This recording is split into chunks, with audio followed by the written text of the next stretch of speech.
बहन जी, तो उन तक संघर्ष पहुंचना बहुत जरूरी है कि जो आज यहाँ तक पहुंचे हैं, इसके लिए हमारे बाबा साहब डॉक्टर अम्बेडकर बहुत संघर्ष किए। तो ये सपना रहा बाबा साहब के, इतना जो हक अधिकार के लिए बाबा साहब अपना जीवन कुर्बान कर दिए। अपने मन में दो ही सपना लेके रहे, एक भारत को बुद्धमय बनाना, भगवान बुद्ध के हिसाब से भारत का शासन चलवाना, और दूसरा बहुजन समाज को शासक कौम बनाना, यानी आपको और हमको हुक्मरान बनाना।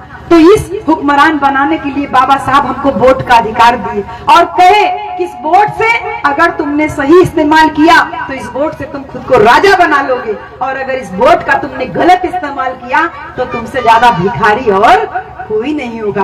बाबा साहब अपना ये सपना दिल में लेके चले गए कि हमको राजा देखना चाहते थे, लेकिन बाबा साहब के बाद आते हैं साहब कांशीराम। बाबा साहब की एक किताब पढ़ते हैं, बुद्धि ऐसी खुलती है कि सरकारी नौकरी से इस्तीफा लिख देते हैं। इस्तीफा लिखते हैं सरकारी नौकरी से और अपनी माँ को चिट्ठी पोस्ट करते हैं। तमाम पुराने साथी ऐसे यहाँ बैठे हैं जो कहते थे कि नीला रंग का नीला गमछा लेकर के चलने पे मार पड़ती थी, जय भीम बोलने पर मार पड़ती थी। तमाम ऐसे साथी यहाँ बैठे हैं। आप लोगों को तो मैं बहुत धन्यवाद देती हूँ कि साहब के साथ आप लोगों को काम करने का अवसर मिला। हम तो यही सोचते हैं कि आप लोगों की आंखों से हम साहब कांशीराम को देख पा रहे हैं। साहब अपनी माँ को चिट्ठी लिखते हैं, इस्तीफा लिख करके लिखते हैं कि माँ, मैंने नौकरी छोड़ दी है, अब मैं आज के बाद कभी कोई नौकरी नहीं करूंगा। दूसरी बात लिखते हैं कि माँ, मैं कभी शादी नहीं करूंगा।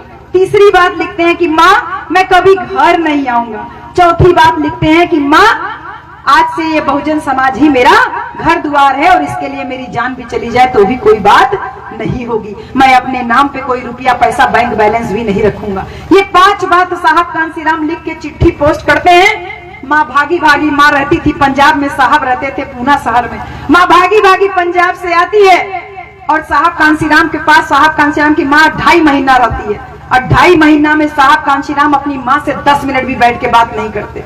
माँ परेशान हो जाती है। एक दिन साहब से कहती है, ए कसिया, साहब कांशीराम को प्यार से कसिया बुलाती थी, ए कसिया, आखिर तू ऐसा कौन सा इन किताबों में कौन सा ऐसा खजाना छुपा हुआ है? आखिर इन किताबों में ऐसी कौन सी बात लिखी हुई है जो रात दिन तू इन किताबों को पढ़ता रहता है कि तू अपनी माँ से 10 मिनट भी बैठ के बात नहीं कर सकता?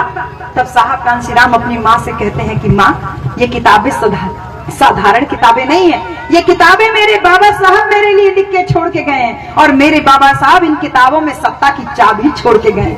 मैं उस चाबी को खोजने का प्रयास कर रहा हूँ। माँ तू घर जा, मैं तेरे साथ घर आने वाला नहीं हूँ। माँ रोते रोते घर वापस चली जाती है, और यहाँ साहब कांशीराम रात दिन पैदल पैदल साइकिल गांव गांव घूमते हैं, और घूम घूम के क्या बताते हैं? कहते हैं कि तुम्हारी संख्या 100 में 85 है, और संख्या के आधार पे हिस्सेदारी की बात करते हैं। नारा देते हैं, जिसकी जितनी संख्या भारी उसकी उतनी हिस्सेदारी। कहते हैं कि तुम्हारी संख्या ज्यादा है, अपनी हिस्सेदारी तय करो, अपनी हिस्सेदारी मांगो, अपनी हिस्सेदारी का तुम शेयर, अपना शेयर लो। जिसकी जितनी संख्या भारी उसकी उतनी हिस्सेदारी। ये गांव गांव नारा चल रहा था, और इसी नारे के बीच में एक दिन दिल्ली के एक बहुत बड़ा हॉल था, उसमें एक बहुत बड़े बड़े नेताओं की मीटिंग चल रही थी। उस मीटिंग में जो नेता थे तमाम, जैसे आज हम बोल रहे हैं, ऐसे उस मीटिंग में तमाम नेता खड़े होकर के बार बार हरिजन हरिजन हरिजन हरिजन शब्द बोल रहे थे।